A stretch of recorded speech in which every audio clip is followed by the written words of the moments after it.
Bonjour, bienvenue à cette nouvelle rencontre, ce nouveau Facebook Live de l'Ordre national des infirmiers. Nous inaugurons cet après-midi une horaire un petit peu inédite. On se retrouve donc à 14 h en début d'après-midi pour parler d'un sujet d'avenir pour le système de santé. On s'intéresse aujourd'hui au regard des nouvelles générations de soignants sur leurs pratiques professionnelles, sur le système de santé et plus particulièrement sur l'évolution des compétences infirmières. Pour participer à ce Facebook Live, aujourd'hui, nous accueillons Bleuen Lahotte en distanciel, à distance. Bleuen, vous êtes présidente de la FNESI, la Fédération nationale des étudiantes et étudiants en soins infirmiers. Bonjour et bienvenue. Bonjour, merci beaucoup pour l'invitation. Également participant à cette rencontre, Gaëtan Casanova. Vous êtes aujourd'hui présent donc, dans les locaux de l'Ordre national des infirmiers. Vous êtes président de l'Intersyndicale nationale des internes. Bienvenue. Merci beaucoup, enchanté. Et enfin, Patrick Chamboredon, vous êtes donc président de l'Ordre national des infirmiers. Bonjour, merci Adrien. Et la parole vous revient pour nous expliquer pourquoi vous avez souhaité réunir aujourd'hui Bleuen Lahotte et Gaëtan Casanova autour de cette question cruciale, le regard des nouvelles générations sur l'évolution des compétences. Aujourd'hui, on a pensé qu'à cette fin d'année universitaire, c'était important qu'on fasse un point d'étape. Bleuen est encore aux affaires, Gaëtan aussi, et on est en train de, avec le Ségur et puis de tout ce qui est en train de se passer dans les textes à venir pour la profession d'infirmier, mais aussi pour la profession de médecin, le PASS, le LAS, toutes ces évolutions qu'on est en train de voir. Comment vont arriver à s'entendre finalement les nouveaux professionnels, quelle va être la répartition des compétences de chacun, quelle va être la répartition des rôles de chacun. Finalement, toute cette terra incognita qu'on va être obligé de découvrir, mais auquel les Français sont très attachés, puisque c'est notre système de santé qui est en jeu, nos soins dans l'avenir, comment tout ça va s'articuler et comment les professionnels s'entendent. Est-ce que finalement on va être liés par une condescendance ou un certain corporatisme qui vont bloquer les évolutions des professions, des différentes professions, ou est-ce que plutôt il va y avoir une entente cordiale avec, qui va marquer des évolutions notables pour les professions, mais tout ça sous le prisme des deux intervenants aujourd'hui qui représentent chacun les nouvelles générations de demain. Finalement, Bleuen, c'est demain le futur. Bon, Gaëtan un peu plus parce que docteur c'est un peu plus long. Mais ça nous a semblé pertinent qu'on parle de ça aujourd'hui, puisqu'on est forcé de s'entendre, il faut qu'on arrive à soigner les futurs patients. Et donc, à partir de là, on trouvait que c'était pertinent de faire une matinale à 14 h et d'inviter les gens. et au-delà de l'horaire, bien sûr, la date, ou en tout cas la période n'est pas anodine. Les étudiants en soins infirmiers viennent, pour les troisième années en tout cas, de terminer leur formation. Ils arrivent sur le marché du travail dans quelques semaines. Exactement. Et puis, c'est aussi l'occasion de dresser un bilan sur ce qui s'est passé, c'est-à-dire et ce qui va venir, puisqu'on va quand même en dire un mot avant de se souhaiter des bonnes vacances, mais sur cette année Covid, avec toutes les répercussions et tout ce que ça a mis à mal sur notre système de santé, mais notre système de formation, avec ces nouveaux professionnels finalement qui auront eu un passif et qui en auront beaucoup donné de leur temps, de leur personne, et souvent qui en auront beaucoup souffert aussi, puisqu'on a vu les enquêtes que mène la LICNI, et on a vu chez les étudiants, Bleuen aussi, qui a mené des sondages au sein des étudiants, quelles seront les répercussions, enfin quelles ont déjà été les répercussions, quelles seront les répercussions, et puis on parlera du sujet qui fâche du jour, enfin tout au moins d'hier, de la vaccination, et qu'il faudra que tout le monde se vaccine, et c'est essentiel pour l'avenir aussi du système. Donc voilà, je crois que j'ai fait un petit tableau assez clair de ce qui va se passer aujourd'hui. Tout à fait, et vous avez parlé, Patrick, du Covid et de la crise sanitaire, bien entendu. C'est un incontournable, ça a un impact sur le regard des nouvelles générations, sur leurs pratiques professionnelles. Bleuen Lahotte, je me tourne du coup vers vous. Comment les étudiants en IFSI, en Institut de formation de soins infirmiers, ont-ils traversé cette crise sanitaire ? Ça a été une chose très compliquée pour les étudiants et les étudiantes en soins infirmiers. On est au nombre de 96 000 en France, et je pense que cette crise sanitaire, elle n'aurait pas été gérée de la même manière si les étudiants et les étudiantes n'avaient pas été utilisés comme ils l'ont été pendant cette crise sanitaire. On a été réquisitionné sans lettre parce que une réquisition nécessite une indemnité autre que ce que nous avons été indemnisés pendant cette année de crise sanitaire. Et c'est vrai qu'on a vécu des périodes où oui, on a appris beaucoup de choses parce que c'est une période exceptionnelle et que en situation de crise, on apprend forcément des choses, mais il y a eu aussi beaucoup de pertes et notamment des choses qui n'ont pas pu être faites, des étudiants ou des étudiantes qui se sont trouvés à faire faisant fonction aide-soignant pendant plus d'un an parce qu'à chacun de leurs stages, il manquait des aides-soignants, donc il fallait qu'il y en ait, c'est normal. Le système de santé a besoin de l'ensemble des professionnels, mais c'est vrai qu'on a été considéré un peu comme une variable d'ajustement, mettant en danger parfois notre formation qui, si elle dure 3 ans, c'est pour justement qu'on puisse apprendre notre profession notre future profession d'infirmier et d'infirmière. Et c'est vrai que ça a été mis à mal durant cette dernière année. Très bien. Et justement, quand vous dites votre formation, ça veut dire que ça a touché à la fois le volet théorique, mais aussi le volet pratique, les différents stages qui émaillent votre formation? Oui, complètement. C'est vrai que nous, on a une formation qui se passe autant dans nos instituts de formation, donc sur de la théorie, que dans les stages. Donc c'est vrai que c'est quelque chose qui a été difficile parce que sur la toute première vague, il y a eu de grosses difficultés sur la théorie parce que les instituts de formation n'avaient pas les moyens de continuer nos cours et qu'on était réquisitionnés dans tous les sens dans les services. Et c'est vrai que cette année, on l'a vécu quasiment qu'en distanciel et que avoir des formations que en distanciel quand on est dans un métier de l'humain, c'est très compliqué, malgré le fait qu'on est bien conscient qu'il y avait des mesures sanitaires à respecter, mais c'est vrai que quand ça fait plus d'un an qu'on est en distanciel, c'est très compliqué. Quand en plus de ça, on nous demande d'aller faire du renfort aide-soignant et que du coup on fait du renfort aide-soignant la nuit, que le matin on est en partiel ou en cours, c'est quelque chose qui est très compliqué. Et après dans les stages, on est censé avoir 4 typologies de stages obligatoires durant notre formation. Ça a été des choses très difficiles et on s'est retrouvé dans les services avec les soignants qui étaient en grosse difficulté, qui du coup avaient moins de temps pour nous encadrer, et chose qu'on comprend totalement au vu de la crise sanitaire que l'on a traversée, mais du coup on se retrouve un petit peu seul et formé différemment que les autres années.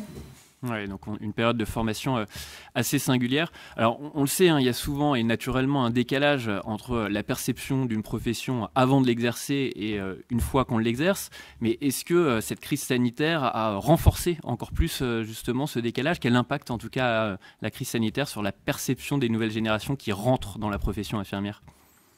A priori, la perception, en tout cas avant de rentrer en formation, est très bonne, étant donné que ça fait donc 3 ans maintenant qu'on est sur Parcoursup, et c'est une bonne nouvelle. Mais pour nous, il n'y a plus cette sélection par l'argent comme il pouvait avoir pour le concours. Et donc maintenant, tout le monde peut candidater. C'est vrai que on est la première formation demandée sur Parcoursup.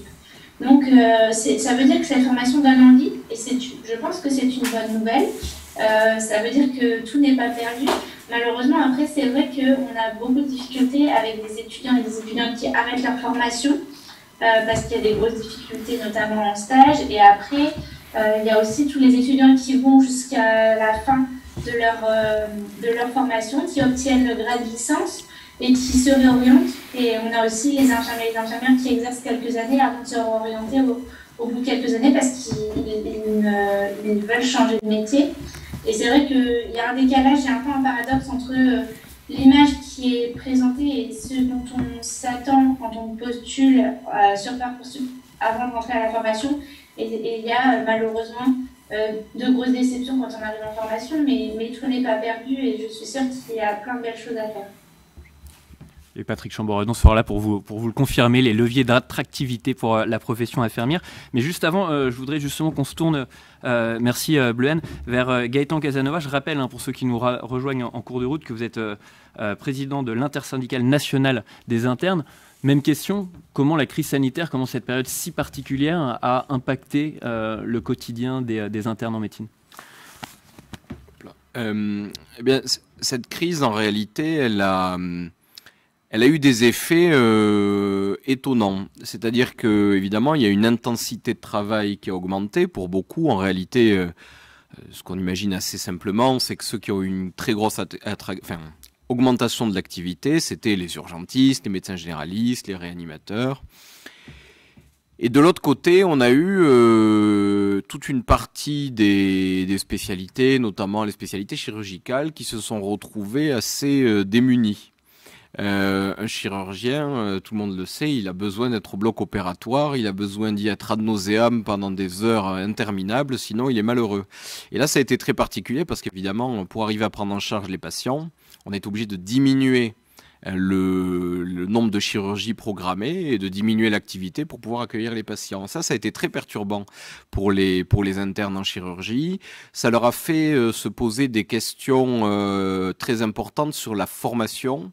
Alors nous, c'est très différent des infirmiers, c'est-à-dire qu'on met plus les pieds en cours, c'est rarissime. Si on met une fois les pieds en cours tous les 3 mois, on n'est pas du tout dans cette dimension. Là, on a déjà 6-7 ans de médecine derrière nous à minima. On est vraiment des professionnels qui se spécialisent, mais on reste des professionnels, donc on est peu à la faculté, c'est très rare. En revanche, la formation, elle est essentielle, et notamment en chirurgie. Elle est absolument essentielle parce que le compagnonnage sur l'apprentissage de l'acte chirurgical, c'est quelque chose dont on ne peut pas se départir. Et là, il n'y a pas de distanciel, c'est du présentiel et c'est tout. Donc ça a été une vraie difficulté parce qu'évidemment, il y a la crise, mais il y a la crainte du futur, c'est-à-dire qu'on sait que la maladie, le Covid est là, mais le reste des maladies sont là et on le sait que trop, puisqu'il y a eu énormément de retard à la prise en charge pour tout un tas de pathologies, notamment des pathologies carcinologiques. Donc c'était une vraie inquiétude. Première question, c'est de dire qu'est-ce qu'on fait de tous les autres patients? Deuxième question, c'est comment moi, en tant que futur praticien, parce qu'on est quand même là pour turbiner encore 20, 30, 40 ans, comment est-ce que je vais faire pour être un praticien suffisamment bien formé pour prendre en charge l'ensemble de mes patients? Donc ça, c'était une vraie inquiétude. Et pour ce qui est de l'état mental, on va dire de la santé mentale, les internes allaient très mal. Comme beaucoup d'étudiants en médecine, les internes allaient très mal. Pour donner des chiffres, c'est 25% d'idéation suicidaire, 4% de tentatives de suicide. Donc c'était, et depuis le début de l'année, depuis le début de mon mandat, malheureusement, à l'époque, c'était 5 suicides et non, on en a un 6e, malheureusement, depuis une semaine. Donc une santé mentale qui était très mauvaise, mais ce qui a été un peu étonnant ou pas, j'ai envie de dire, c'est que les internes qui ont été mobilisés, qui ont été dans les services de réanimation, qui ont été auprès des patients, finalement s'en tirent mieux que les autres. Et c'est là où on voit, je crois, le dévouement et ce qui anime les professions du soin, c'est que bien qu'épuisés, le fait d'être au contact du patient, le fait de se battre pour eux, le fait de lutter contre cette épidémie, ça a été un facteur de stabilité mentale. Après, globalement, s'il y a un élément qu'on peut retenir, quand même, c'est un épuisement global et un épuisement surtout dans 3 zones, évidemment, qui sont le Grand Est, l'Île-de-France et les Hauts-de-France, qui se sont pris toutes les vagues, c'est-à-dire que ceux qui étaient déjà épuisés à la fin de la première sont ceux qui ont été mobilisés à la seconde, à la 3e, et donc là, il y a une fatigue physique qui devient une problématique majeure. Merci Gaëtan Casanova. Vous nous parlez justement de conséquences diverses, c'est-à-dire un épuisement, mais en même temps de la fierté, une surmobilisation. Patrick Chamboredon, l'Ordre national des infirmiers, réalise régulièrement des consultations de l'ensemble de sa base, auxquelles répondent massivement d'ailleurs les infirmiers.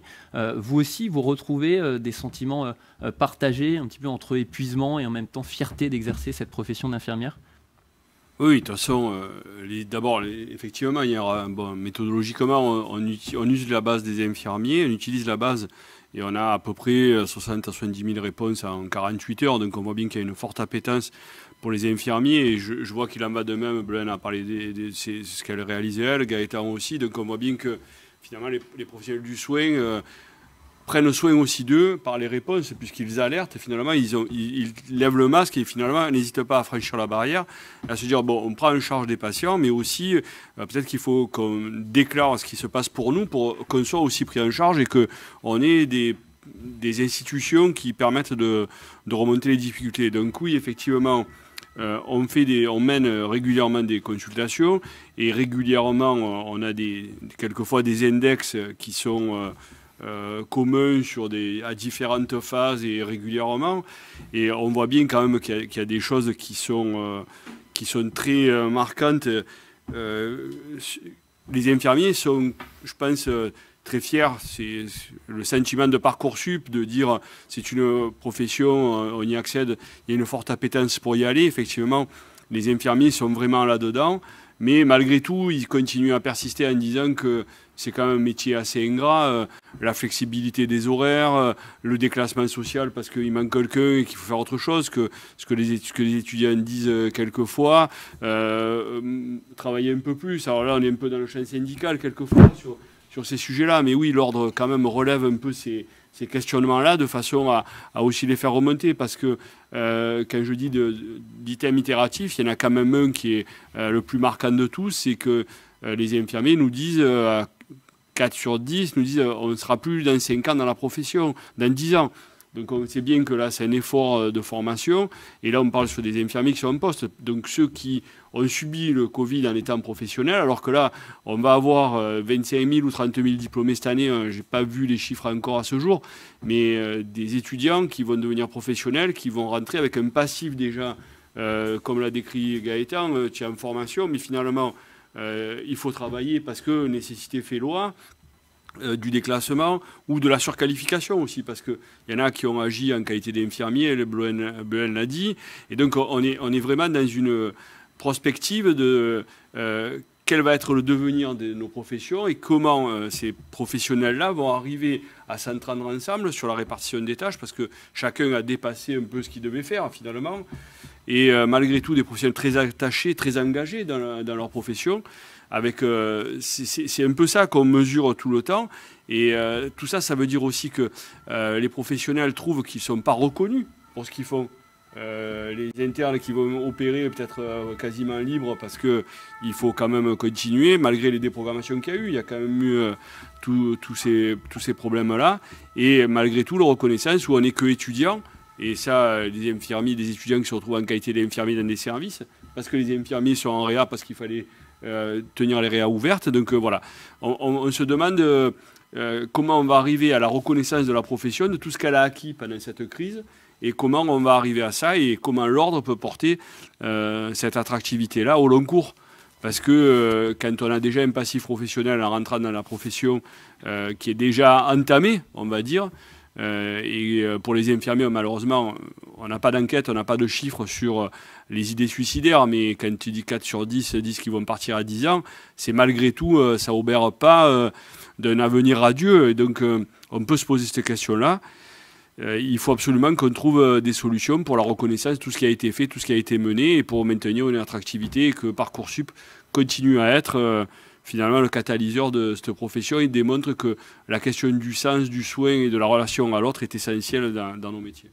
Oui, merci beaucoup. Et donc on entend à travers ce que vous dites que ces efforts pour avoir une meilleure reconnaissance, une évolution de la profession infirmière, ils sont valables pour l'ensemble de la profession infirmière, mais ils sont aussi valables, voire peut-être d'autant plus importants pour ces nouvelles générations marquées par la crise sanitaire qui arrive là dans la profession infirmière. Bluen Lahotte, donc on a parlé d'épuisement, on a parlé de fatigue, on a aussi parlé d'un sentiment d'utilité, davantage de sens dans sa pratique professionnelle. On a parlé aussi d'impact de la crise sanitaire sur la formation, bien sûr, mais cette crise sanitaire, elle a aussi un impact sur les pratiques professionnelles, comme par exemple l'usage du numérique en santé qui a été renforcé à la faveur de la crise et qui permet aussi d'échanger différemment avec les autres professionnels de santé. Est-ce que ça correspond justement aux attentes de la nouvelle génération d'infirmiers et d'infirmières ?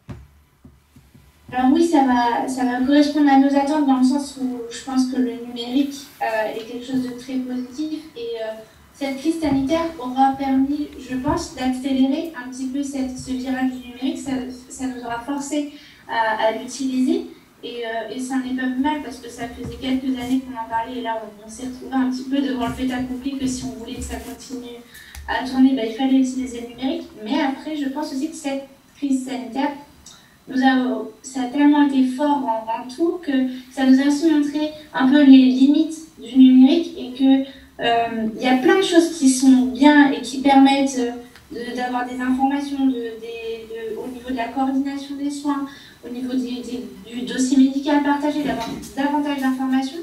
Mais il faut aussi se rappeler qu'on est un métier de l'humain et qu'on ne peut pas tout passer par le numérique.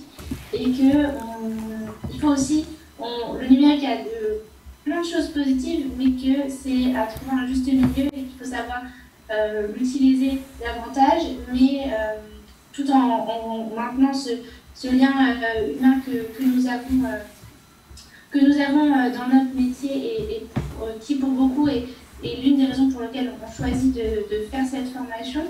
Et c'est quelque chose qu'il va falloir travailler, mais je suis persuadée que le numérique a réussi à trouver sa place grâce à cette crise sanitaire. Et je pense que c'est important aussi de mettre en avant que cette crise sanitaire aura permis de découvrir certains points de vue qui sont plus positifs que d'autres. Merci Patrick Chamboredon. Par rapport à cette vision des bénéfices attendus du numérique en santé, vous êtes aligné, c'est-à-dire qu'on peut à la fois pousser pour une meilleure exploitation, un meilleur usage des outils numériques en santé et en même temps ne pas perdre de vue la dimension humaine qui est essentielle dans la pratique infirmière? Ça a été expérimenté en direct pour le coup pendant la crise, puisqu'on a beaucoup poussé au tout début de la crise sur le télésoin, la télémédecine, la télésanté. Alors pour les médecins, le télémédecine, mais le télésoin pour les infirmiers. Alors la problématique, c'est à quel patient on s'adresse. Il faut qu'il y ait quand même des patients qui aient une technologie à disposition chez eux, qu'ils aient l'habitude de l'utiliser. Donc on ne s'adresse pas à tout le monde. Malgré tout, ça a permis, quand il y a eu un défaut d'équipement de protection, de continuer certains soins relationnels, mais pas effectivement physiques. Ça a maintenu un lien. Alors c'est sûr que la qualité du lien quand on est en présentiel et quand on est en distanciel n'est pas forcément la même, et que l'ADN des professions quand même c'est le rapport au corps, pas à l'âme, parce qu'on n'est pas dans ce registre-là pour l'instant, et tout au moins on n'a pas encore choisi de prendre des soutanes, et donc on va même nous essayer d'enlever la cornette, mais clairement ça modifie les relations, et effectivement il faut qu'on arrive à adapter.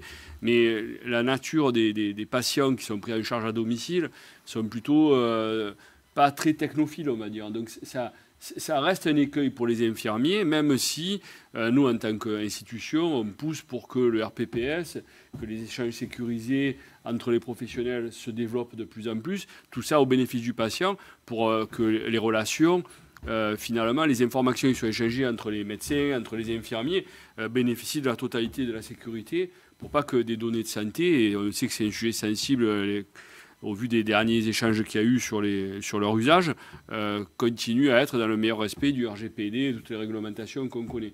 Mais c'est vrai qu'on se heurte à peut-être une transformation de la profession qui n'est pas encore désirée ou qui n'est pas encore souhaitée, et qui ne correspond pas du tout au positionnement qu'ont actuellement les infirmiers vis-à-vis de leurs patients. Très bien. Merci Patrick Chamboredon. Je voudrais qu'on revienne avec vous, Gaëtan Casanova, quand même sur cette période de la crise sanitaire que vous évoquiez tout à l'heure. Vous parliez des difficultés criantes connues par les internes à l'hôpital, avec parfois même des conséquences dramatiques que vous évoquiez tout à l'heure.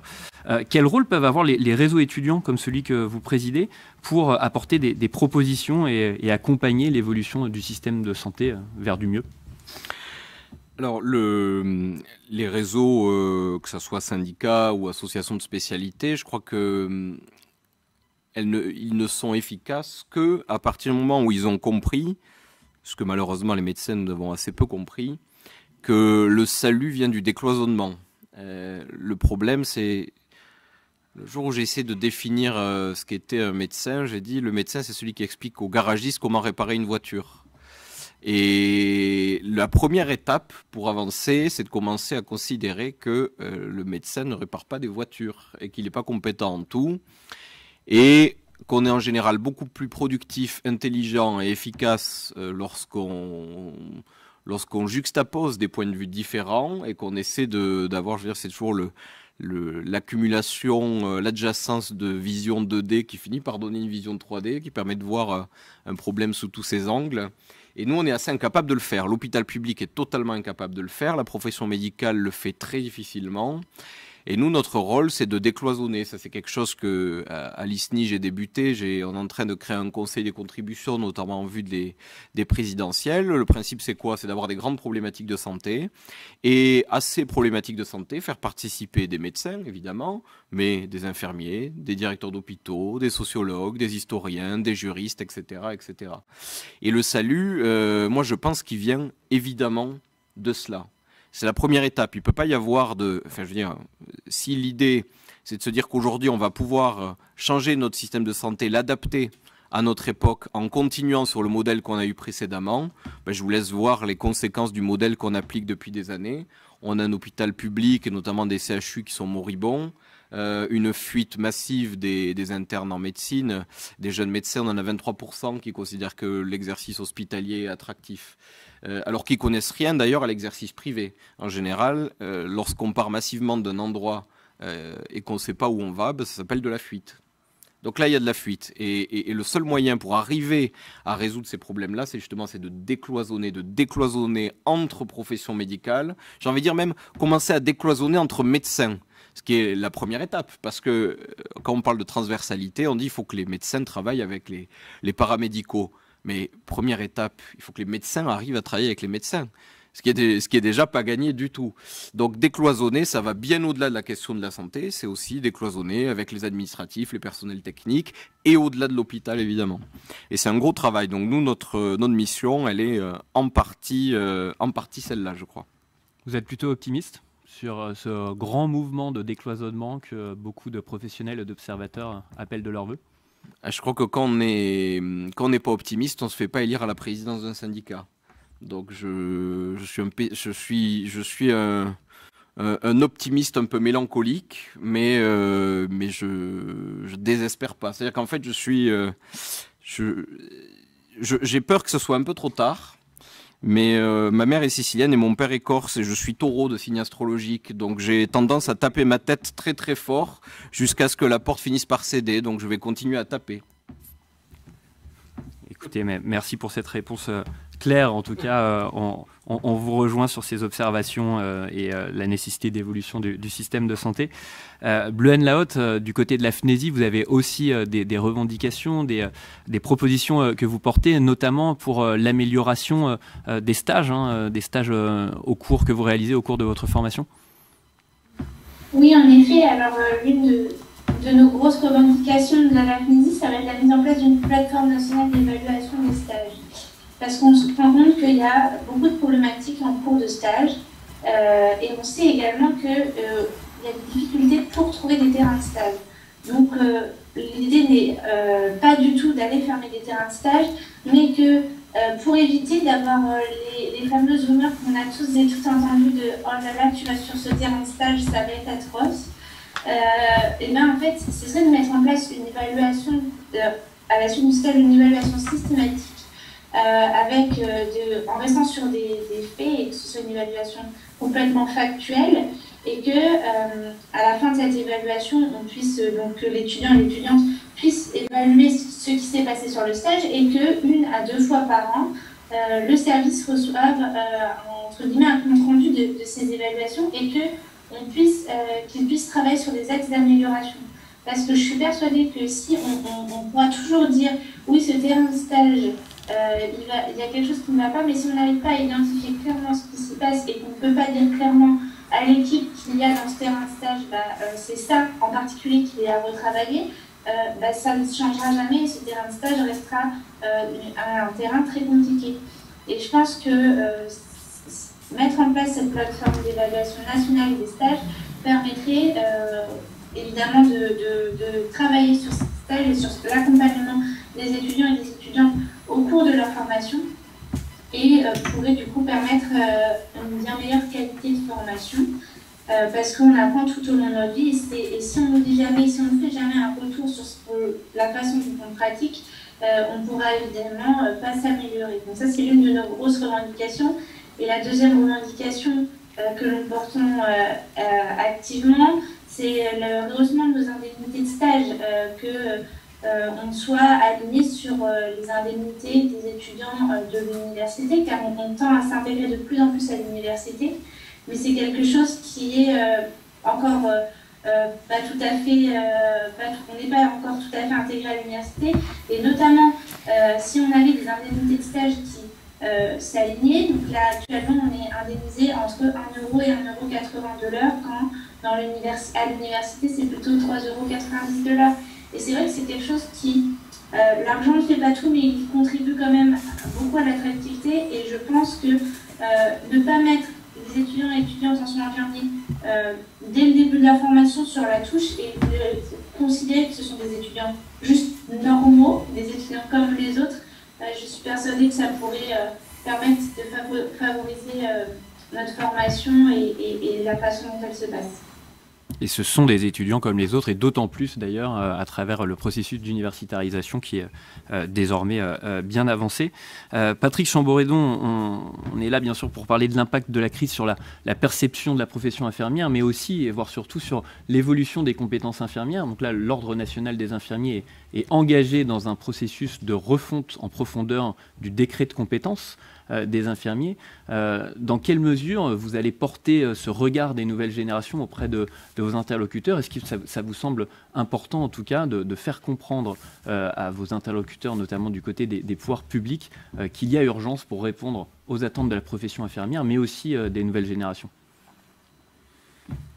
Alors, Bleuhen a parlé de la reconnaissance financière. L'ordre, c'est pas du tout pas son credo, parce qu'il faut de l'argent pour payer les factures à la fin du mois, mais c'est pas du tout son champ d'action. Et c'est pas ce qui nous est conféré par la loi. Mais effectivement, faire des choses pour lesquelles on n'est pas reconnu, et la reconnaissance passe également par l'argent, pose question. Donc là, il faut que ce qui s'est passé pendant la crise et toute la contribution infirmière à la prise en charge, à la continuité des soins, en relation avec les médecins, parce que de toute façon, le binôme médecin et infirmier continuera à perdurer, puisque nous sommes les cliniciens quand même de l'hôpital, malgré tout. Et ça, c'est quelque chose qu'on a en commun. Et juxtaposer, j'aime bien l'idée de juxtaposer du 2D pour en faire du 3D. C'est vrai que j'avais jamais vu les choses comme ça. Mais c'est exactement ça, finalement. Ça permet d'avoir une vision peut-être un peu plus globale, même s'il va manquer aussi le volet social qui là pourrait nous échapper, puisqu'à l'hôpital il y a un contexte aigu et c'est un peu différent. Mais on voit bien que cette expertise clinique de l'infirmier doit être reconnue, valorisée, et valorisée, on ne va pas dire financièrement, mais valorisée peut-être par un nouveau rôle infirmier qui doit évoluer, parce qu'on est sur quelque chose, un décret qui date un peu d'Hérode, et donc qui a besoin d'être revu, toiletté et mis au goût du jour, parce que l'attractivité, au-delà de l'aspect financier, va aussi passer par l'aspect reconnaître ce qu'on peut faire et puis ouvrir le champ des possibles.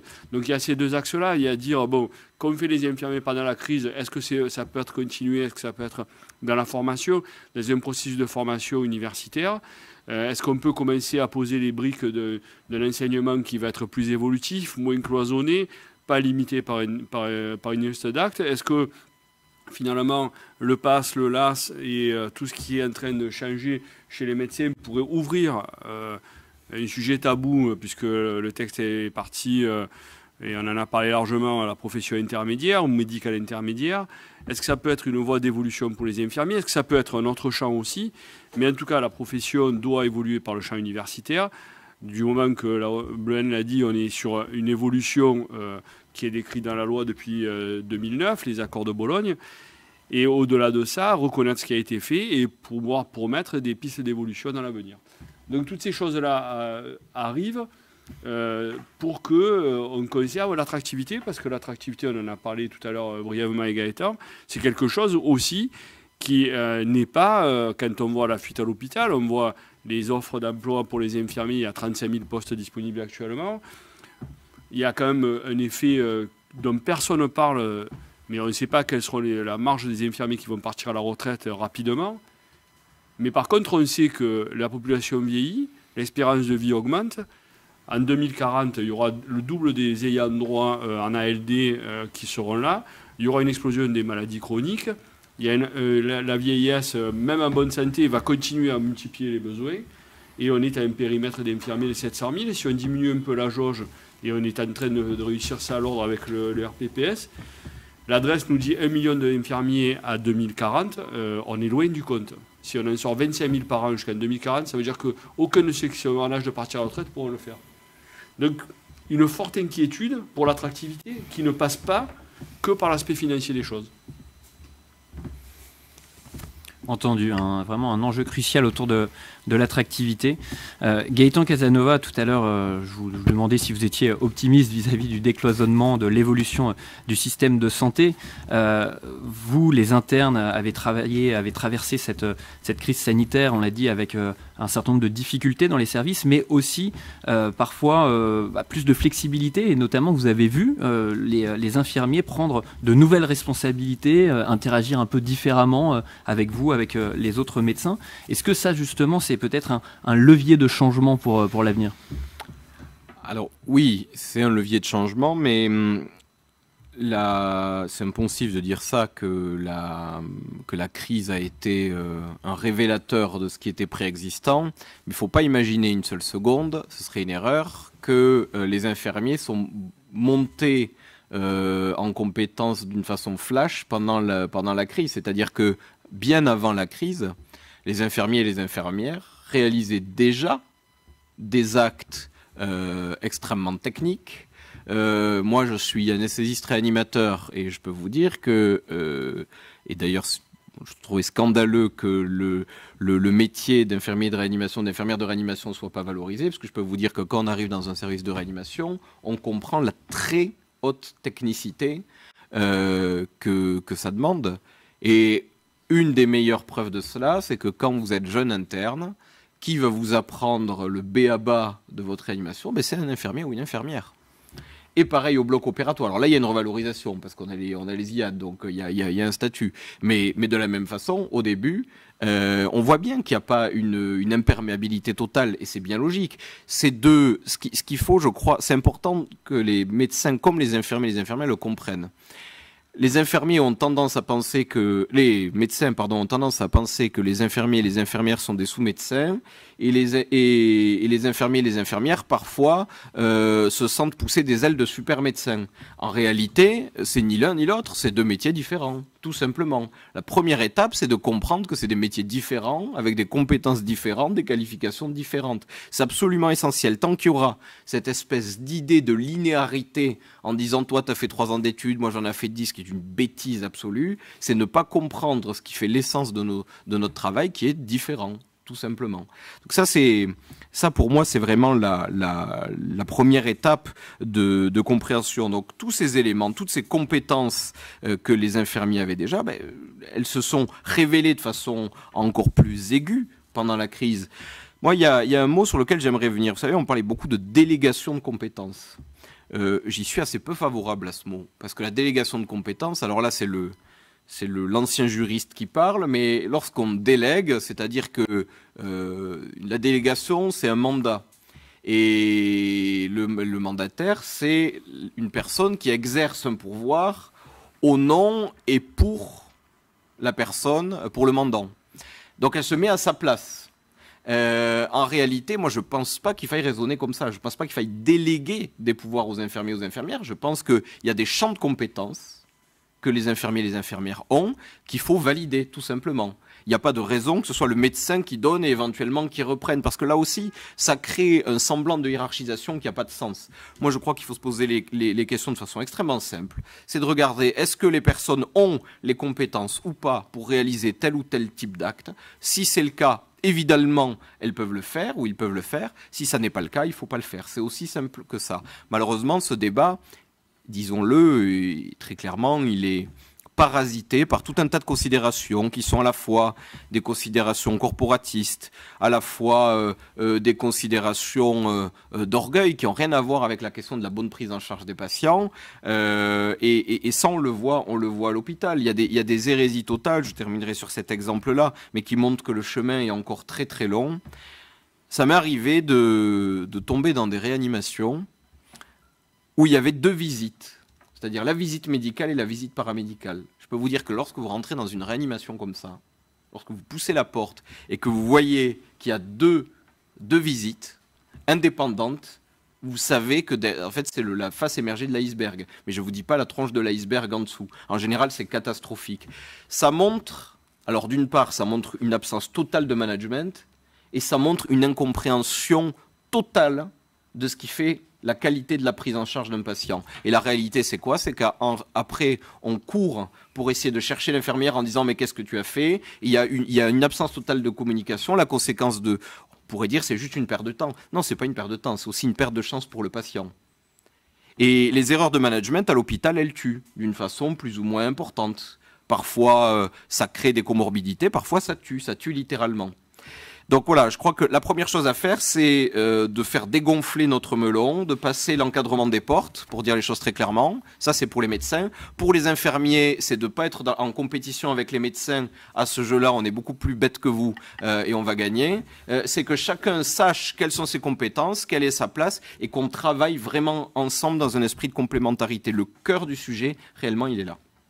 Très bien, merci. Et ce que vous décrivez très bien et qui est de l'ordre de la perception et des mentalités, qui sont parfois l'élément le plus compliqué à changer, est-ce que, à la faveur justement des nouvelles générations, je ne voudrais pas opposer les anciennes et les nouvelles générations, mais on peut quand même fonder quelques espoirs qu'il y ait des rapports différents entre professionnels de santé.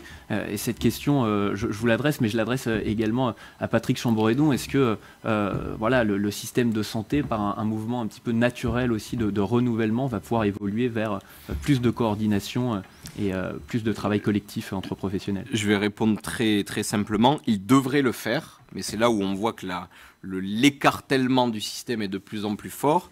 Ce qui fait notre capacité à travailler avec les autres, au-delà des éléments structurels, c'est notre mentalité, notre philosophie générale. Là, il y a des grandes réformes des études de santé, des études médicales, qui vont plutôt dans le bon sens, justement parce qu'elles donnent cet esprit de décloisonnement. Ce qui est certain, c'est que tant qu'on continuera... Moi, je ne porte pas plus d'espoir dans la génération actuelle que dans celle d'avant. Parce que, et je le dis avec tristesse, je ne m'en réjouis pas, mais tout simplement parce que lorsque votre mode de sélection, ça j'y crois beaucoup, et justement le fait d'avoir fait quelque chose avant, le fait d'avoir fait du droit, d'avoir une vision un peu différente, j'ai dit, je me suis jamais senti aussi bête que depuis que je fais médecine. Parce que on forme des singes savants, prêts à tout avaler, à tout mâcher, à tout recracher, sans aucune capacité de hiérarchisation, de remise en cause et de démarche de projet. Et donc ça, c'est extrêmement dommageable. Tant qu'on continuera à se dire qu'un médecin, ça se sélectionne en première année en lui disant « gobe tout ce qu'on va te donner sans aucun esprit critique et recrache-le », tant qu'on leur dira les 6 ans suivants, tu vas te battre comme un chien pour en 2 jours choisir une spécialité, choisir une ville. Ce qui veut dire que, c'est pour ça que je dis, il faut qu'on apprenne à travailler ensemble. Pendant 6 ans, on se bat pour un classement, une spécialité et une ville. Ça veut dire quoi? Ça veut dire qu'un étudiant en médecine, si son collègue se fait rouler dessus par une voiture, ça lui fait une place en plus. La réalité, c'est ça. Et donc, tant qu'on sera sélectionné sur des critères qui sont mortifères, on peut, moi je suis pas un hippie, je dis pas qu'il faut pas sélectionner, il faut sélectionner. Il faut sélectionner durement, mais il faut sélectionner de façon pertinente en fonction de ce vers quoi on veut arriver. La transversalité, c'est pas un concept creux, c'est absolument nécessaire, essentiel dans la prise en charge des patients. Et parce que c'est essentiel et nécessaire, eh ben, il faut que les études, la formation soient adaptées à ça. Quand le maître mot de la formation, c'est d'écraser celui qui est à côté de soi, et ben on en arrive à une profession un peu autistique, excusez-moi pour le mot, qui est incapable de travailler avec les autres professions, et même au sein d'une spécialité. Quand vous avez les cardiologues, entre ceux qui s'appellent les plombiers, ceux qui vont déboucher les coronaires, et ceux qui font de la rythmologie, etc., il y a toujours une espèce de guerre d'ego infernale en médecine qui est due profondément, intrinsèquement à notre mode de sélection. Donc tant qu'on ne changera pas le paradigme profond de ce qui nous forme, on restera dans l'incapacité de travailler avec les autres. C'est absolument évident. Le message est passé. Patrick Chamboredon, vous souhaitiez réagir peut-être aux propos précédents Non, je ne peux pas réagir à ce que dit Gaëtan. Non, oui, justement, c'est pour ça que... Le petit lait, il ne faut pas trop en boire. Il paraît qu'au bout d'un moment, après la digestion, c'est pas très bon. Donc, désolé. Mais non, mais on voit bien que la difficulté est claire. On va revenir sur une semaine en arrière. La pratique avancée aux urgences. Moi, je veux bien tout entendre, mais qu'il y ait des difficultés à créer des nouveaux métiers, à les installer dans un paysage.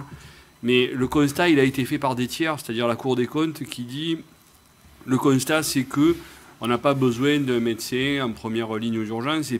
Mais c'est aussi un problème d'éducation, parce que dans tout ça, il y a le patient, donc on veut le meilleur pour lui, mais qui vient aux urgences, qui se présente aux urgences, parce que finalement c'est plus facile. Parce que ce système de santé qu'on veut très ouvert en France, il reste quand même très complexe pour beaucoup de gens. Et pourquoi les gens viennent aux urgences? Parce que des fois il n'y a plus de possibilité d'avoir un médecin généraliste. Puis on vient aux urgences, finalement c'est éclairé, il fait chaud, des fois il y a un repas, mais on voit peut-être un médecin, on va faire une analyse sanguine, on va avoir une radio ou un scanner selon ce qu'on a, finalement en 5 heures. Alors que si on fait ça dans la médecine de ville, il faut 2-3 jours, une semaine, des fois 15 si on n'a pas de réseau. Donc on voit bien que quand arrive aux urgences un patient, la Cour des comptes dit 20% n'ont pas besoin de venir. 60% pourraient ne pas avoir besoin de voir un médecin. Et on voit se répandre sur les plateaux de télévision des médecins qui disent que de mettre des infirmiers de pratique avancée aux urgences, on est en train de faire de la médecine low cost et de prévoir la mort de centaines de personnes qui viennent aux urgences. D'abord, c'est très dangereux pour la confiance dans le système de santé que d'avoir des propos irresponsables comme ça, mais je l'ai déjà dit à la personne intéressée. Et d'autre part, c'est mépriser l'appareil de formation qui quand même est détenu par des médecins, puisque ce sont des étudiants infirmiers qui sont formés à la fac de médecine. Donc on peut penser que même ses confrères qui l'ont formé ne sont pas compétents. Et obérer des compétences qui seront acquises par des infirmiers, qui sont quand même des professionnels, et des cliniciens, on en convient tous, pour une prise en charge qui, de par des non-professionnels, pourrait ne pas relever de l'activité médicale. Donc moi, je suis un peu d'accord sur le constat. Je connais moins bien l'univers médical, mais je pense qu'on a un vrai problème. Le problème, c'est le système, son accès, et peut-être aussi les patients, comment on envisage l'accès aux soins. C'est quoi l'urgence réellement? Enfin, il y a beaucoup de choses à revoir dans le système, mais en tout cas, il faut que les principaux acteurs arrivent à travailler ensemble, et qu'avant qu'on commence à créer finalement un nouveau métier, qu'on essaye de le tuer dans l'œuf. Et c'est ce qui s'est passé pour la pratique avancée aux urgences, alors qu'on sait bien que ça correspond à un besoin. 10% d'augmentation chaque année des urgences. La démographie médicale de ville va continuer à être délabrée, et on ne sait pas si ça sera remontant dans les années à venir, parce que quelles seront les pratiques des professionnels dans quelques années, ça on ne le sait pas. Et ça, c'est un constat. Donc finalement, comment absorber ce choc-là tout en ayant en tête que on doit servir nos concitoyens, et que c'est l'engagement qu'on a pris en rentrant dans Parcoursup. Donc voilà, moi, je pense qu'effectivement, il faut qu'on essaye peut-être de renverser la table. Alors, ce n'est pas le rôle d'un ordre, peut-être plus des syndicats, mais qu'on dise quels sont les bons problèmes et qu'on essaye de les aborder de façon iconoclaste. Allez, allons-y. Et puis, qu'on se dise qui doit-on servir, et à partir de là, on essaye de graviter autour du patient, mais on ne dit pas le système tourne autour des professionnels. Et ça, et je pense que pour les infirmiers, ce sera aussi le même problème, parce que finalement, le corps social va aussi se protéger. Merci Patrick Chamboredon, et on comprend mieux effectivement tous les enjeux qu'il y a autour de l'évolution des compétences infirmières.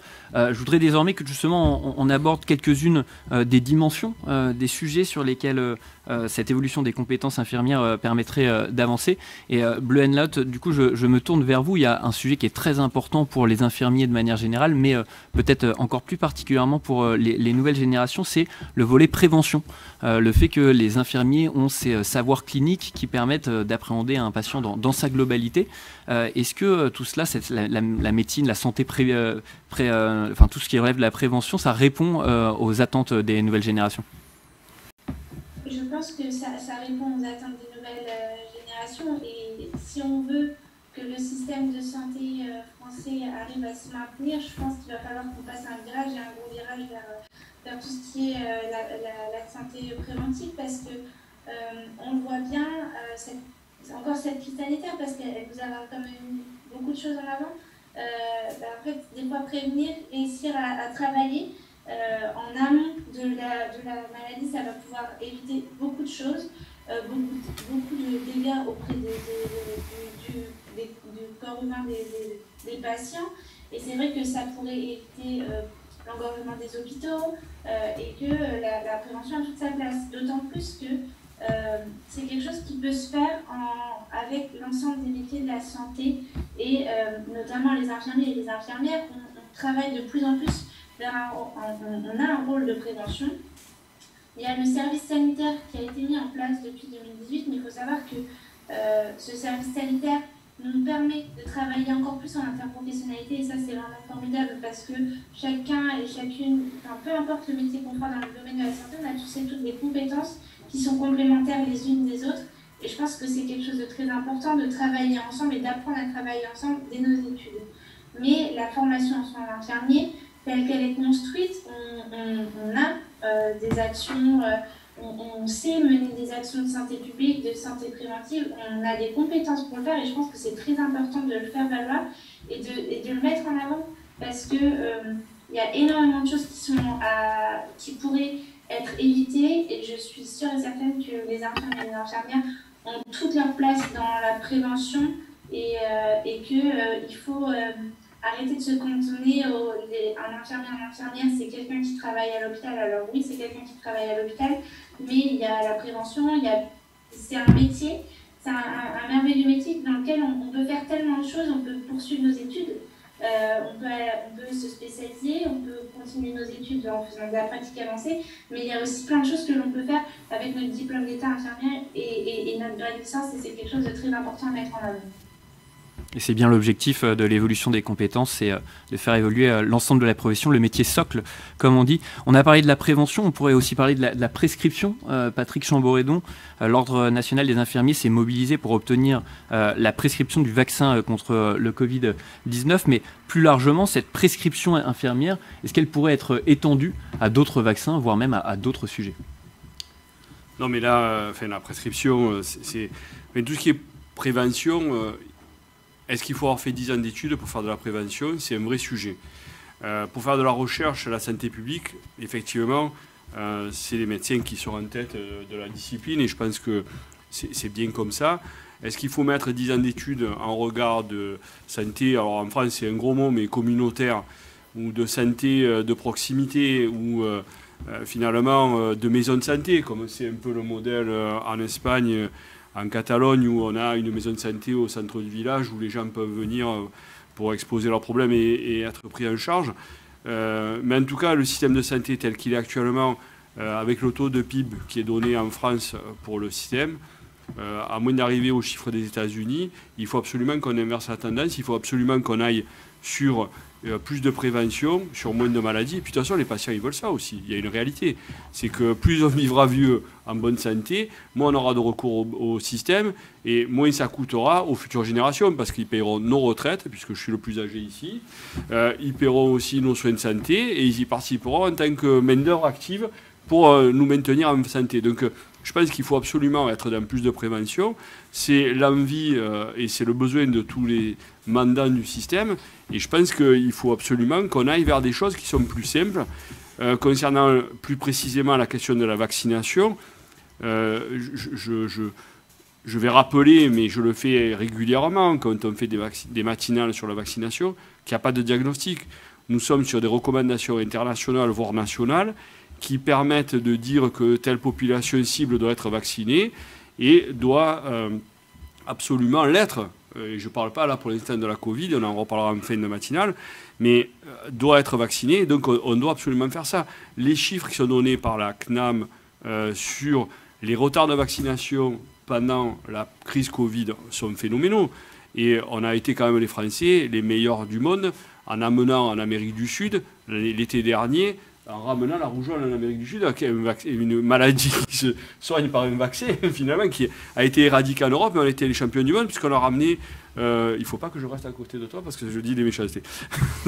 On a été les meilleurs du monde, on a ramené la rougeole dans les pays d'Amérique du Sud. Donc, voilà, je pense qu'il faut réenvisager et remettre les choses à plat, parce qu'on a besoin, pour soigner 70 millions de Français, des 200 000 médecins qui vont donner des orientations, qui vont être sur un regard, et pour la vision en 3D, je pense que les infirmiers, la proximité, la connaissance et la capacité aussi d'être des universitaires, d'être formés à l'université, donc d'avoir une une formation clinique de haut niveau va permettre de travailler conjointement de façon plus fluide et de prendre sa part de responsabilité dans des thérapeutiques de prévention qui vont servir l'ensemble des populations. Voilà. Merci beaucoup. Autre élément de l'évolution des compétences, les premiers recours. Alors Gaëtan Casanova, on sait que c'est aussi un sujet parfois de crispation avec les médecins. Comment, pour le coup, les internes, les jeunes soignants perçoivent-ils le fait que le premier recours pourrait être justement une compétence infirmière à développer ? Je crois que, alors je reviens à ma réponse précédente, il y a des éléments qui sont des éléments culturels à modifier. Ce qui est certain, c'est que, alors on parlait par exemple de la prévention, là il y a un rôle qui est absolument évident à jouer, d'une part parce que les compétences sont là, d'autre part parce que c'est une nécessité massive. Ce qu'on disait tout à l'heure, c'est que la prévention, c'est quoi? C'est diminuer l'augmentation de l'espérance de vie. Elle se fait pas toujours en bonne santé, et donc la prévention, c'est essayer d'augmenter l'espérance de vie en bonne santé, ce qui est déjà pas mal. Mais il y a aussi une grande vertu à la prévention, c'est que la prévention, c'est aussi de l'éducation. Et l'éducation, ça se transmet. Donc ça veut dire que commencer à y tabler maintenant, c'est aussi permettre à ceux qui sont éduqués aujourd'hui de déjà faire le travail avec les enfants de demain. Donc c'est vraiment un cercle vertueux qui fait que se renforcer. De ce point de vue-là, médecins, infirmiers, infirmières et autres, justement, il faut décloisonner. Est-ce que toute la prévention doit être forcément réalisée par des professionnels de santé? Pas forcément. Nous, on a une expertise de santé, une expertise de soins, une expertise médicale, une expertise infirmière, mais on n'a pas le monopole de la prévention. Et heureusement, la prévention, elle peut se faire dans des clubs sportifs, par exemple. Donc je crois que je parle de décloisonnement, en fait, mais le décloisonnement, il va au-delà de ça. C'est-à-dire que l'erreur, ce serait de décloisonner à l'intérieur du monde médical. Alors à ce moment-là, on devient tous les meilleurs amis du monde, mais par contre, on reste imperméable à l'extérieur. Quand je parle de décloisonnement, c'est casser absolument tous les murs. Casser tous les murs, c'est-à-dire c'est ouvrir et arrêter de raisonner. Souvent on raisonne comme ça. On dit l'hôpital, l'ambulatoire, la clinique. C'est une façon de raisonner qui est totalement organique et qui est totalement à côté de ce qui nécessite la prise en charge d'un patient. Ce qui est intéressant, c'est de raisonner en parcours de patient, c'est de mettre le patient au centre du plan. Qu'il aille à l'hôpital, en clinique, en ambulatoire, on s'en fout. C'est-à-dire que cette question-là, de savoir où il va aller, ça va être automatiquement résolu à partir du moment où on crée des parcours cohérents. Donc il faut arrêter de construire autour des établissements, il faut construire autour des parcours. Et à ce moment-là, on aura quelque chose qui sera fluide en réalité. Donc ce rôle des infirmiers et des infirmières dans le premier recours, évidemment qu'il est souhaitable. Après, on a un processus là qui est en train de se développer, c'est celui de la certification et de la recertification. Moi, j'y suis excessivement favorable, et quand je dis favorable, c'est que je pense qu'il faut se matraquer de certification et de recertification, pas en voyant ça comme une sanction, jamais de la vie, mais en voyant comme une assurance personnelle de savoir qu'on continue à faire du bon boulot, ce qui est pas mal, une assurance d'être capable de se tenir à jour. Et ça, c'est absolument essentiel. À partir du moment où on est capable de certifier, de recertifier la capacité des professionnels de santé, quels qu'ils soient, à prendre en charge des patients, il n'y a pas de souci à se faire. Toutes les inquiétudes qu'on voit sur les IPA aux urgences, par exemple, en disant mais si on laisse faire des infirmiers et des infirmières, il va y avoir des morts à tous les coins de couloir. Probablement pas. Ce qui est sûr, c'est que s'il n'y a aucun contrôle, si on ne certifie pas, si on ne vérifie pas les compétences, ça peut arriver. Mais est-ce que vraiment c'est l'apanage des infirmiers et des infirmières? Ça voudrait dire que les médecins ne font pas de conneries? Moi, en 2 ans d'internat, des conneries absolument terribles, voire même mortelles parfois, j'en ai vu un paquet. Donc on a fait tout autant. L'idée qu'on soit infaillible, je crois qu'elle est très mauvaise. Donc on a tous besoin de ça, tout professionnel, dans la santé comme ailleurs. Cette certification, c'est un processus qui est un processus vertueux. Et à partir du moment où on contrôle les choses et qu'on les vérifie, normalement ça se passe bien. Donc la seule chose, c'est de se poser la question de la cohérence du parcours, et après les choses, elles découleront. Merci Gaëtan Casanova. Patrick Chamboredon, la certification, c'est justement un sujet qu'a poussé l'Ordre national des infirmiers en 2018 dans le cadre de la loi santé, et pour lequel il va être contributeur et impliqué dans sa mise en œuvre. Alors oui, en fait, l'anecdote de la recertification, c'était la loi d'Agnès Buzyn au TSS, transformation du système de santé, organisation et transformation du système de santé, avec une certification qui n'a été acquise aux médecins, suite au rapport et à l'excellent travail qu'a fait Serge Usan et depuis des années de pousser cette idée-là, qui quand même datait et qui était quelque chose qui devait être mis dans la loi de 2002, parce que la certification, c'est finalement que la garantie qualité pour l'usager. Et ce n'est pas la garantie qualité de l'établissement par rapport à ce qu'il a comme plateau technique ou comme utilisation de spray manu hydroalcoolique à l'ensemble de l'hôpital. Donc c'était quelque chose qui me semblait essentiel, c'était une loi d'habilitation. L'ordre infirmier a fait le tour des ordres et a permis de demander cette surhabilitation au gouvernement de façon à ce que l'ensemble des professionnels de santé soient justement sur ce pied d'égalité. Et on voit bien que sinon, si on n'avait pas poussé cette idée-là, finalement ce qui serait passé, c'est que dans les CPTS, on parle des parcours, c'est ce dont tu viens de parler, on aurait eu des médecins qui étaient certifiés et les autres professionnels de santé finalement qui n'étaient pas certifiés. Donc ça reposait certainement de mon point de vue une dissymétrie, et je pense que finalement c'est un point d'équilibre. Alors certes, après on pourra parler des personnes qui n'ont pas d'ordre, qui n'ont pas de réglementation, mais qui sont quand même participent aux soins. Et moi, j'aime bien l'idée de dire que finalement, est-ce que la personne qui doit dire que l'exercice physique et sportif est le plus pertinent est l'infirmier? Mais moi, je suis sûr que le mec qui a fait STAPS, il est meilleur que moi là-dessus. Parce qu'il va me dire, il ne prend pas le vélo et commence par faire du tapis de course ou va marcher avant de toute cette chose-là, toute cette progressivité dans l'effort. Et finalement, on est tous un peu autour de l'histoire à se dire pour la prévention, et notamment, on sait que la pratique sportive est un des grands items de la prévention, doit appartenir à finalement celui qui est le mieux placé pour faire. Donc cette histoire de recertification, pour revenir à ça, moi je me félicite que les décrets vont sortir, puisqu'on a eu un rapport d'un inspecteur des affaires sociales, inspecteur général des affaires sociales, M. Vincan, qui a fixé les choses. Et effectivement, c'est l'ordre, ce sont les ordres professionnels qui vont finalement mettre en œuvre et mettre en musique toute cette voie réglementaire, en pensant aussi, et je pense que c'est ça, c'est stigmatisant parce qu'on est en train de dire que c'est quelque chose qui peut aller jusqu'à la sanction disciplinaire, c'est le texte tel qu'il est écrit. Mais moi, je m'inscris en faux là-dessus. Je pense qu'au contraire, c'est une garantie qualité, mais pour les patients, certes, mais aussi pour les professionnels, pour se dire, finalement, est-ce que je vais attendre d'avoir 90 ans, la cataracte et de l'arthrite dans le genou pour plus conduire la voiture, ou est-ce que je vais arrêter de conduire la voiture avant? Et je pense que quelquefois, de pouvoir se regarder dans un miroir et se dire, bon, est-ce que finalement, je suis toujours en capacité, en compétence de faire, peut-être que ça peut aider à prendre une décision qui peut être certes douloureuse, mais qui est nécessaire parce qu'on s'occupe de la vie d'autres. Très bien. Merci Patrick Chamboredon pour ces précisions nécessaires. Je pense qu'on a abordé un grand nombre de dimensions de l'évolution des compétences infirmières, la consultation, la prévention, la prescription également. Il y a tout un autre volet, c'est aussi permettre aux infirmiers, au cours de leur parcours ou en fin de parcours de formation, d'évoluer un pas de plus, d'aller vers notamment la pratique avancée.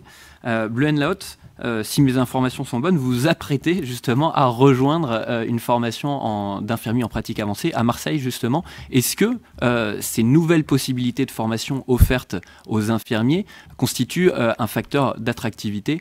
Tout cela bien sûr indépendamment de l'utilité pour le système de soins, une meilleure contribution des infirmiers et des infirmiers de pratique avancée au système de soins.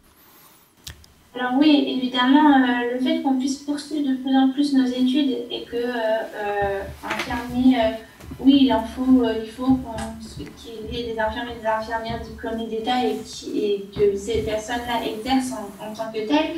Mais c'est vrai que pouvoir continuer ses études et se dire que oui, en fait, on rentre en licence et qu'on peut continuer si on a envie de continuer. C'est quelque chose de très important. Mais il y a les infirmiers de pratique avancée, mais il y a aussi d'autres spécialités comme les infirmiers puéricultrices, il y a les infirmiers de bloc opératoire, les infirmiers anesthésistes. Il y a les cadres de santé, il y a plein de choses qui sont en perpétuelle évolution. Et je pense que là, on arrive un peu à un virage où les soins infirmiers deviennent de plus en plus des sciences infirmières et c'est quelque chose qui s'agrandit et qui prend de plus en plus de place et je pense que c'est quelque chose de vraiment formidable pour le système de santé de voir ces sciences infirmières prendre de plus en plus de place et pouvoir permettre à des étudiants et des étudiants et même des infirmiers et des infirmières de poursuivre leurs études s'ils le souhaitent. Et c'est quelque chose qui, je pense, fait gagner en attractivité, que ce soit les infirmiers de pratique avancée ou les infirmiers de spécialité, comme j'ai pu citer auparavant. Merci. Patrick Chamboredon, Bleu Laut rappelait aussi qu'il y a différentes spécialités pour les infirmiers. Il y a également différents champs qui peuvent s'appliquer à la pratique avancée. Et vous évoquiez tout à l'heure la question des urgences. Et puis l'Ordre national des infirmiers est aussi engagé dans cette réflexion autour de la création d'une possible profession de santé intermédiaire. Finalement, vous êtes très très impliqué sur ces questions d'évolution des compétences avec une formation complémentaire.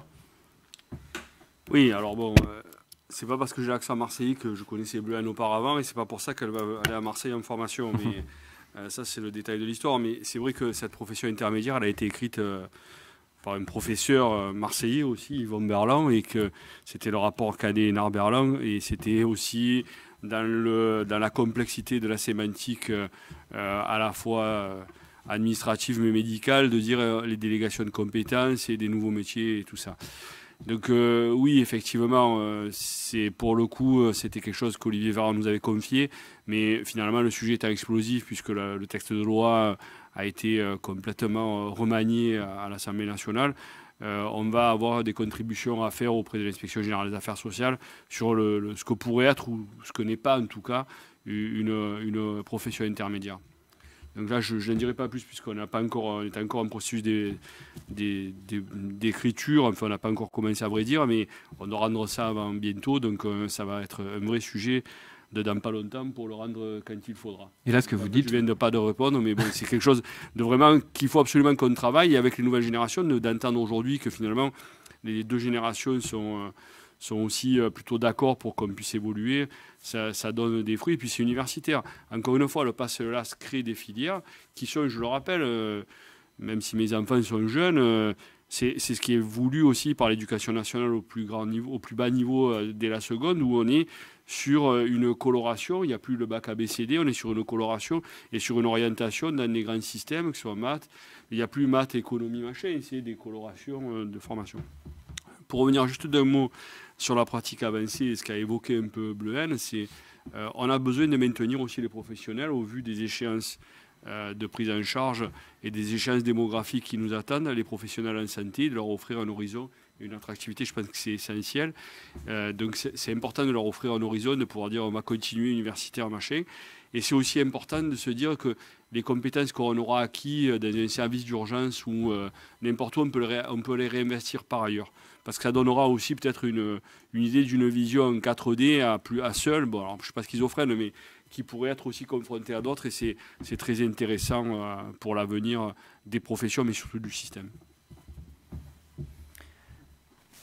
Merci beaucoup, Patrick Chamboredon. Gaëtan Casanova, si on revient justement sur ce sujet des IPA urgences, certains syndicats ont déclaré que les IPA urgences pourraient ubériser les urgences, même si j'ai une petite idée sur la réponse à la question que je vais vous poser, mais qu'est-ce que vous pensez de cette formule? Est-ce que vous la rejoignez? Je deviens si prévisible que ça. Non, pardon. Parce qu'on échange déjà depuis maintenant 1 heure, et d'ailleurs, il va bientôt falloir mettre une fin à cette table ronde.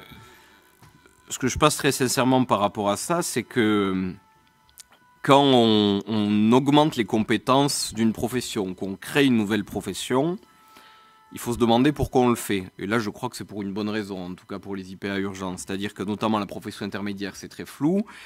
Si l'idée, c'est juste de se dire, là aujourd'hui on a un constat, on a le nombre de médecins, la densité médicale en tout cas, qui diminue en France jusqu'en 2030 et des brouettes. Sachant que quand on planifie ça en 2030, globalement on n'a pas trop d'idées. Ce qu'on sait, c'est que c'est pas pour demain. Bon, déficit.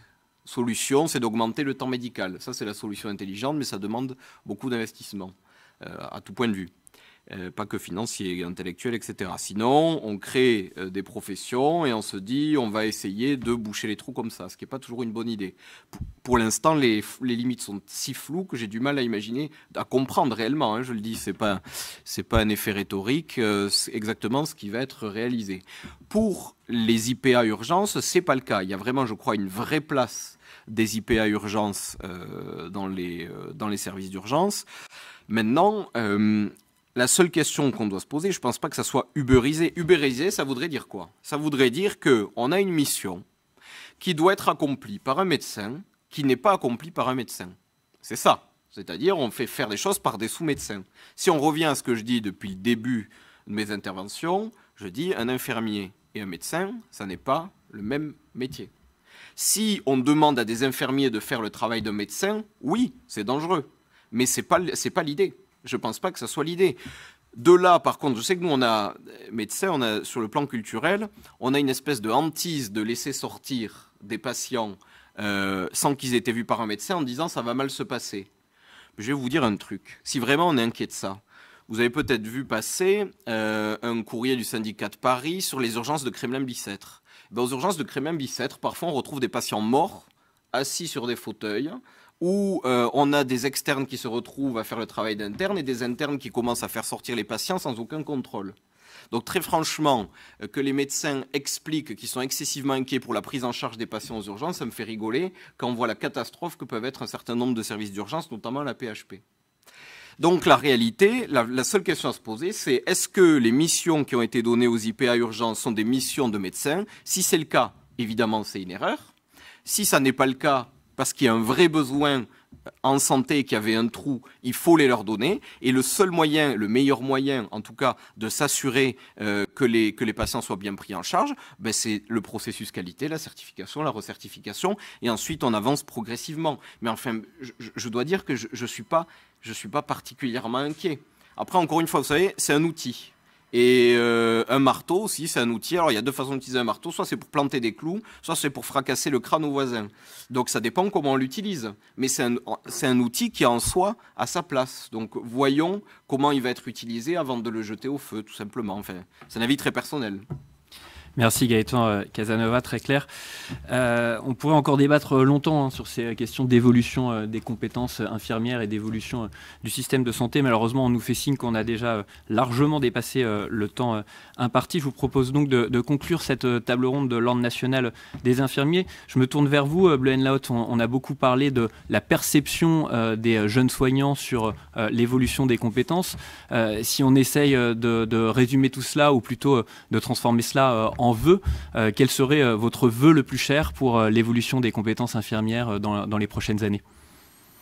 Bon, en termes de compétences et sur l'évolution, je pense que ce serait vraiment qu'on puisse réussir à avoir davantage quand même d'autonomie et qu'en même temps, il n'y ait pas plus cette méfiance et qu'on est tous des professionnels de santé et réussir à garder le patient au centre de nos débats. Et arrêter un petit peu, je pense, cette guerre qui, des fois, il y a entre différentes spécialités, différentes professions. Et je pense que moi, j'y crois et je pense que, alors, les jeunes, on tape souvent sur les jeunes, mais que, en tout cas, entre organisations et syndicats de jeunes futurs professionnels, on arrive plutôt bien à travailler ensemble. Sans forcément se taper dessus et en travaillant plutôt bien. En tout cas, c'est mon point de vue, c'est le point de vue de la Tunisie. Et je pense que si on arrive à faire quelque chose comme ça et à continuer sur cette lancée-là, ce sera tout bénéfique pour les futurs patients et donc pour le système de santé. Et c'est bien l'objectif. Merci beaucoup Gaëtan Casanova. Même question, votre vœu le plus cher pour l'évolution du système de santé et l'évolution des compétences à la fois des médecins et des infirmiers?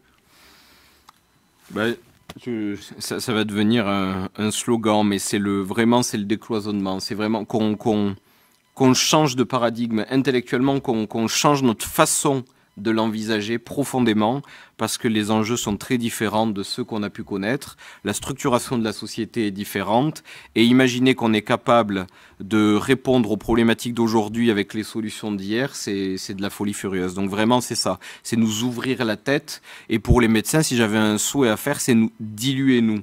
C'est-à-dire qu'on est très bien, très compétent, mais il ne faut pas qu'on reste entre nous. Ça va pour les médecins comme pour n'importe quelle autre profession, comme n'importe quel corps. On a besoin de ça, réellement. On a besoin de se parler, de discuter, de travailler, y compris avec les administratifs. J'étais avec les élèves des directeurs d'hôpitaux hier. On a besoin de tous se parler ensemble. La seule chose qui doit nous importer, c'est le projet. Et derrière le projet, c'est quoi? C'est le patient. Voilà. Et je pense que les choses iront bien. Merci Gaëtan Casanova. Je rappelle que vous êtes président de l'intersyndicale nationale des internes. Merci Bleuen Lahotte, présidente de la FNESI, la Fédération nationale des étudiants et étudiantes en soins infirmiers. Patrick Chamboredon, le mot de la fin vous revient. Non, mais alors le mot de la fin, c'est vaccinez-vous. non, mais le mot de la fin, c'est vraiment ça. C'est hier, l'Ordre national avec les 7 autres ordres professionnels de santé, les employeurs, a acté avec Olivier Véran que le compte à rebours était lancé, que le compte à rebours concernant les soignants et les 65% préjugés, et que Olivier Véran va reconfirmer sont vrais, et qu'il faut qu'on atteigne les 80%. C'est un challenge pour la profession, mais pas que, même si les médecins disent qu'ils sont peut-être plus vaccinés, que d'autres disent aussi. Grosso modo, il faut qu'on arrive, nous, à atteindre un seuil qui ne sera jamais suffisant, parce que de toute façon, on sait très bien que l'enjeu à terme, c'est qu'une étape, les soignants, ce sera la population générale pour la vaccination contre la Covid. Donc, il faut qu'on arrive, parce qu'on voit bien que ce variant est assez dangereux pour la population générale, pour les plus fragiles d'entre nous, pour leur prise en charge. Et si on revient sur ce qui nous a amené aujourd'hui à nous réunir, le lieu commun de la Covid a été le révélateur finalement d'une situation qui était préexistante.